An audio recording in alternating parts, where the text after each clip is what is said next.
আমি কাল প্রধানমন্ত্রীর সঙ্গে দীর্ঘক্ষণ ছিলাম, তখন আমি শুভেন্দুর কথা বলেছি যে আপনার মুখ্যমন্ত্রী হিসেবেও যা কাজ করছে সেটার কোনো তুলনা নেই। এদের বিজেপিতে নেওয়া উচিত নয় বলছেন, আদর্শগত নেওয়া উচিত না, কখনোই নেওয়া উচিত না। সুদীপ বন্দ্যোপাধ্যায় নরেন্দ্র মোদীর সঙ্গে বৈঠক করছেন। এনডিএর বৈঠকে নরেন্দ্র মোদীর সঙ্গে এক সারিতে বসছেন।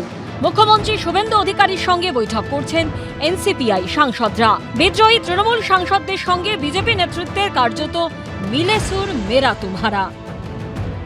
আমরা প্রথম থেকে একই কথাই বলে আসছি যে মুখ্যমন্ত্রী সাংসদদের সঙ্গে বসবেন, তাদের এলাকার সমস্যাবলী নিয়ে জানতে। কিন্তু এই প্রেক্ষাপটেই তৃণমূলের বিদ্রোহী সাংসদদের সম্পর্কে বিজেপির অন্দর থেকেই উঠে আসছে সমালোচনার সুর, ক্ষোভ, ব্যঙ্গ, কটাক্ষ। তৃণমূলের মতাদর্শ একমাত্র ছিল টাকা পয়সা খাবলানো। সে টাকা পয়সা খাবলানোর এখন সুযোগ চলে গেছে। এই পরিপ্রেক্ষিতে তারা এখন এনসিপিতে ঢুকেছে, এনসিপিতে ঢুকে বিজেপিতে ঢুকবার চেষ্টা করছে একেবারে নেহাতি স্বার্থে। আমার ব্যক্তিগত মত হচ্ছে যতদিন এদের বাইরে রাখা যায় ততই ভালো। আর ওরা এনসিপিতে থেকে যা করছেন তাদের ইচ্ছে। তথাগত রায় বিজেপির প্রাক্তন রাজ্য সভাপতি, প্রাক্তন রাজ্যপাল, এখনো বিজেপির শীর্ষ নেতাদের সঙ্গে এক মঞ্চে দেখা যায় তাকে।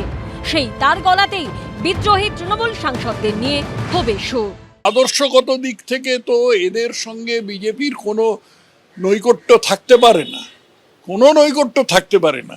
এখন সেটা সম্বন্ধে কেন্দ্রীয় নেতৃত্ব অন্যভাবে কি বাধ্যবাধকতা দেখবেন, কি সিদ্ধান্ত নেবেন সেটা আমি জানি না, কিন্তু আমার ব্যক্তিগত মত হচ্ছে যতদিন এদের বাইরে রাখা যায় ততই ভালো। লোকসভায় এনসিপিআই এর মুখ্য সচেতক কাকলি ঘোষ দস্তিদার এবং আরেক সাংসদ সায়নী ঘোষকে নিয়েও ইঙ্গিতপূর্ণ মন্তব্য করেন বিজেপি নেতা তথাগত রায়। সায়নী ঘোষ, তার নামে আমি কলকাতা পুলিশের রবীন্দ্র সরোবর থানায় একটা নালিশ করেছিলাম।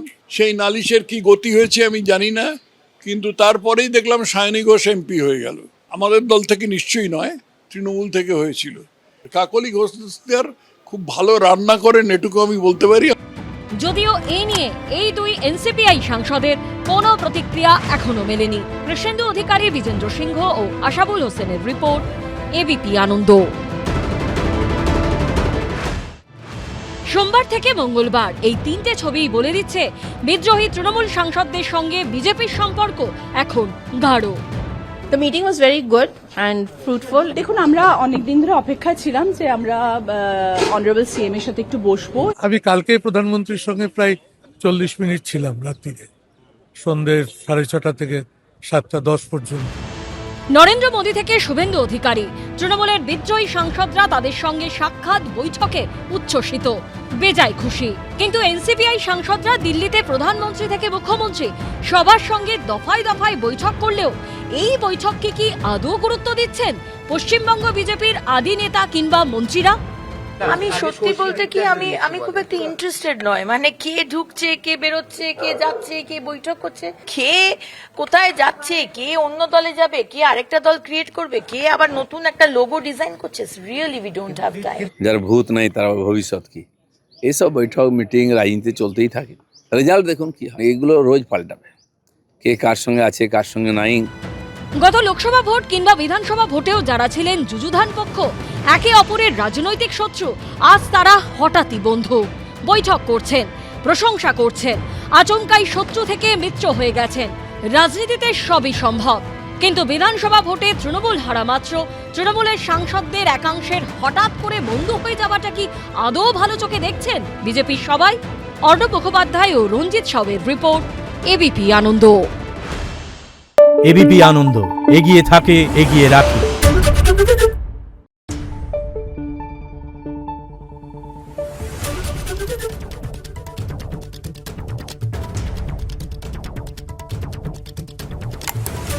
Thank you.